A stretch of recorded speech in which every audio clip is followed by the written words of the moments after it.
আমরা এই ফ্যামিলি কার্ডটি আপনাদের সামনে একটু তুলে ধরতে চাইছি আমাদের পরিকল্পনাগুলো, কারণ এখানে একজন সাংবাদিক উল্লেখ করেছেন যে 25 তারিখে যখন আমি এসেছি আমি একটি কথা বলেছিলাম মার্টিন লুথার কিং এর মতন আই হ্যাভ এ ড্রিম, যেমন বলেছিল 62 বছর আগে মার্টিন লুথার কিং।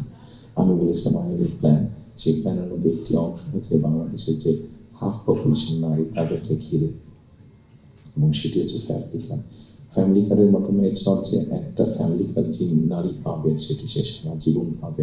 একজন গৃহিণী বা একজন হাউস ওয়াইফ যে পাবেন কার্ডটা সারা জীবনের জন্য আমরা 5 থেকে 7 বছর দেবো।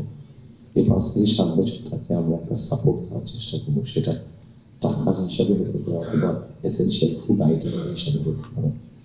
কারণ আমরা দেখেছি যে একজন নারী, একজন স্ত্রীকে বা একজন গৃহিণীকে যদি একটি সাপোর্ট দেওয়া হয় সেটি সে তার ফ্যামিলির জন্য সঠিকভাবে খরচ করে দেন একজন পুরুষ। এবং আমরা রিসার্চ দেখেছি যে যদি 5 থেকে 7 বছর দেওয়া যায় তাহলে সে যে অর্থটা তার হাতে জমা হয় সে মূলত 3টি কাজে খরচ করে। প্রথমত তার ফ্যামিলির স্বাস্থ্যের পিছনে, দ্বিতীয়ত তার ফ্যামিলির ছেলেমেয়েদের শিক্ষার পিছনে, তৃতীয়ত সে যে অর্থটা জমা করতে পারে সেটি সে ছোটো ছোটোভাবে ইনভেস্ট করে। খুব স্বাভাবিকভাবে এইভাবে যখন সে ইনভেস্ট করা ধরবে স্বাভাবিকভাবে তার গ্রামের লোকাল ইকোনমিটা স্ট্রেংথেন হবে, তার উপজেলার ইকোনমিটা স্ট্রেংথেন হবে, তার জেলার ইকোনমিটা স্ট্রেংথেন হবে। তার পরিবারটা শিক্ষিত এবং তার পরিবারটা যদি হেলদি হয়, এভাবে পুরো গ্রামটা হবে, এভাবে পুরো উপজেলাটা হবে, এভাবে পুরো জেলাটা বিভাগ, একসময় গিয়ে দেশটা হবে। 4 কোটি ফ্যামিলির মধ্যে আপনারা বলতে পারেন একবারে কি দেওয়া সম্ভব কিনা, বা 4 কোটি ফ্যামিলির মধ্যে একবারে দেওয়া সম্ভব না। গ্র্যাজুয়ালি আমরা যাব, যারা প্রান্তিক, যারা যাদের যাদের নিয়ে ফুলবে আমরা প্রিভিয়াস তাদেরকে দিয়ে আমরা শুরু করবো।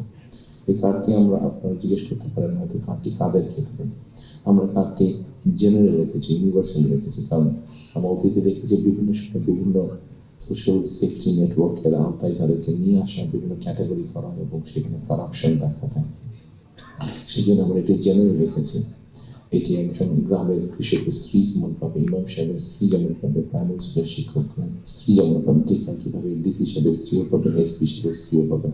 তবে আমরা দৃঢ়ভাবে বিশ্বাস করি ডিসি সাহেবের স্ত্রী বা এসপি সাহেবের স্ত্রী নিশ্চয়ই ওনারা নেবেন না, কারণ ওনাদের ওটি প্রয়োজন হবে না। আর করাপশনটাকে যাতে মানে একটা স্প্রেড না করে, করাপশনটা যাতে স্বাভাবিক একটা পর্যায়ে কিছুতে অ্যানোমালিজ হতে পারে সেটি আমরা গ্র্যাজুয়ালি ঠিক করব। ঠিক এভাবে কৃষকদেরকে হেল্প করতে আমরা কৃষি কার্ড করেছি। একটি বড় সমস্যা হচ্ছে হেলথ ইস্যু। বাংলাদেশের 20 কোটি মানুষ, আমরা স্লোগান দিয়ে হয়তো বলতে হবে যে সকলের জন্য স্বাস্থ্য ব্যবস্থা করবো, আমরা সকলকে স্বাস্থ্য সুবিধা আমরা দিব। এখানে আপনারা অনেকেই আছেন যারা আপনারা ইউকেতে গিয়েছেন, যেহেতু আমি ইউকেতে অনেকদিন ছিলাম স্বাভাবিকভাবে আমি তাদের বিষয়টি আমার নজরে বেশি পড়েছে। তাদের ওখানে বৈধভাবে যে কোনো মানুষ থাকে তাকে তারা পূর্ণ হেলথ সার্ভিস দেন, সেটা যে কোনো ধরনের, সেটা বাইপাস হোক, কার্ডিয়াক হোক, ক্যান্সার হোক, সব রকম চিকিৎসা তারা দেয়।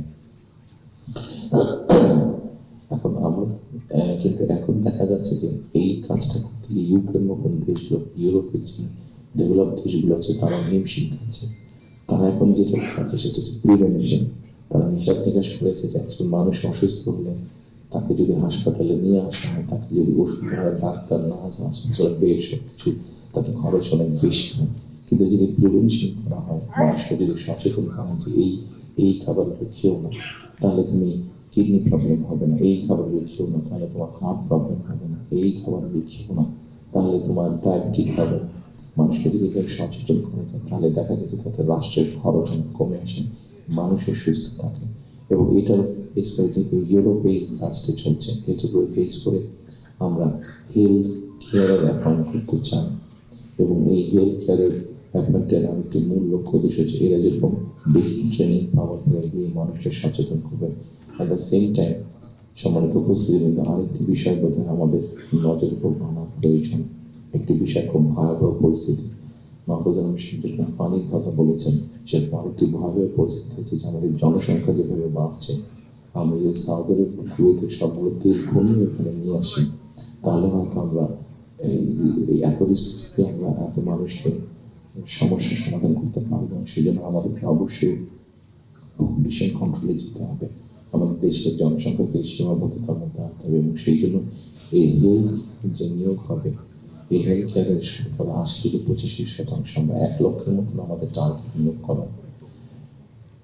এই হেলথ কেয়ার 80 থেকে 85% আমরা নারী কর্মীকে নিয়োগ করতে চাই, যাতে নারী কর্মীরা গিয়ে ঘরে ঘরে বোঝাতে সক্ষম হন যে কি জন্য প্রয়োজন হাইজিন মেনটেন করা এবং পরিবারকে সুস্থ রাখা, অ্যাট দ্য সেম টাইম পরিবারকে একটি রিজনেবল সাইজের মধ্যে রাখা পরিবারের সদস্যের সংখ্যা।